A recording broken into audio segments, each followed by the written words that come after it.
It had been weeks since King Curtis and his loyal friends defeated the warlord's army. Peace had returned to the kingdom, but it was fragile. Though the enemy forces had scattered, whispers of unrest and treachery within the kingdom's own walls began to surface. Curtis sat on his throne, reviewing reports from his council, but his mind was elsewhere. Jude, Abriel, Rick, Skipper, and Rich had gathered around him, concerned by the growing tension in the court.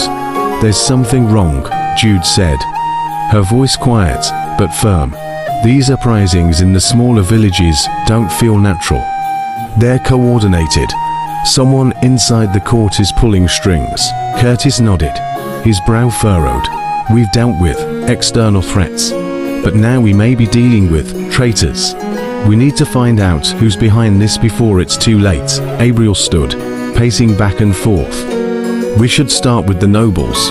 They've always been power-hungry, and with the warlord gone, they might see this as their chance to seize control." Rick agreed. "It's possible, but we can't go accusing everyone without evidence. If we push too hard, we could spark the very rebellion we're trying to prevent."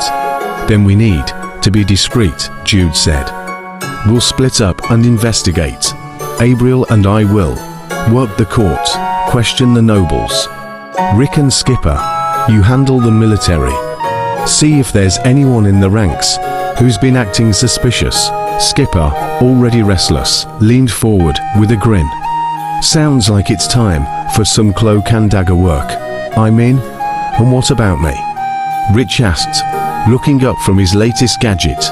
Curtis turned to the scientist. "I need you to investigate the source of the uprisings. Something feels off about how quickly they've spread. Could this be another form of sorcery or some kind of advanced weaponry?" Rich nodded. "I'll dig into it. If someone's using technology or magic against us, I'll find out." Over the next few days, the group set out on their separate missions. Jude and Abriel attended lavish court gatherings, blending in with the noble families.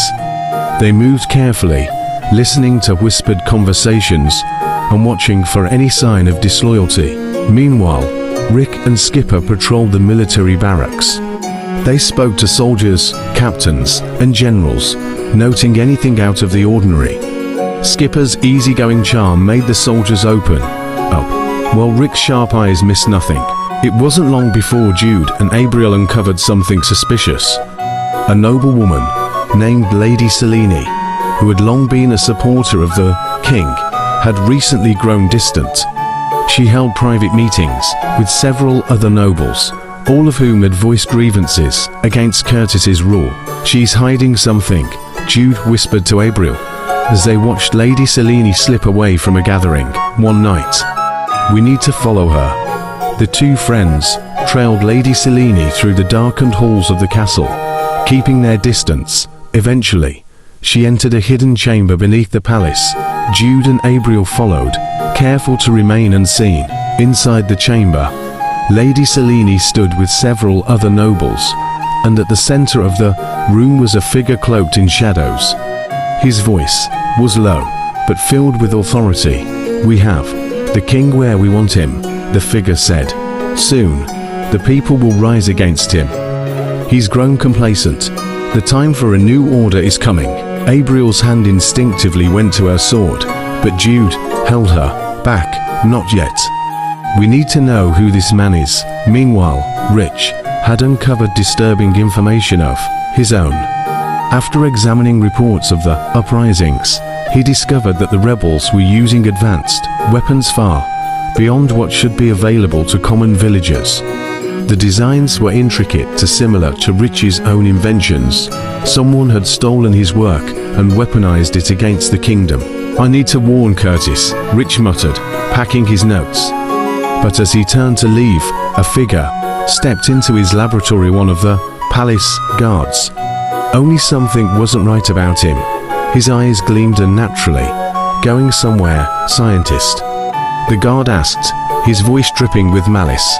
Back in the military barracks, Rick and Skipper were about to head back to the castle when they overheard a group of soldiers whispering.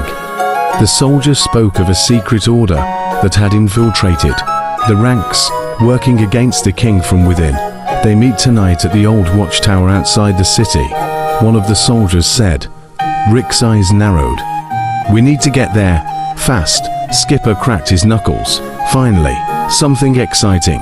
As night fell, Curtis sat alone in the war room, deep in thought. The reports from his friends were troubling, and he knew a storm was coming. Suddenly, Jude and Abriel burst into the room, breathless. Your Majesty, Jude said urgently.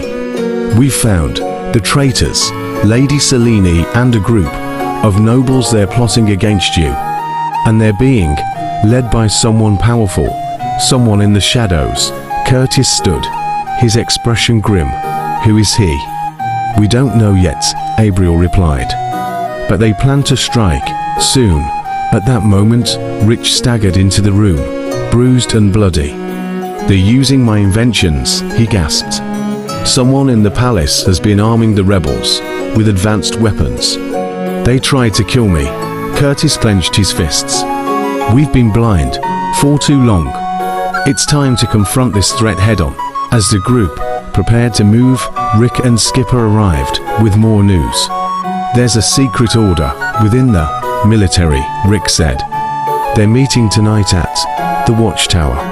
It could be connected to the traitors. Curtis took a deep breath, his eyes blazing with determination. We strike tonight. We'll confront this order, and we'll find out who's behind this conspiracy. No more waiting.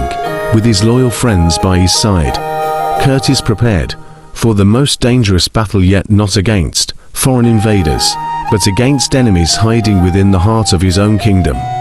The shadows were closing in, but together they would fight to bring the light back to the kingdom. Thanks for watching. Part 3 will be up soon. PLZ subscribe.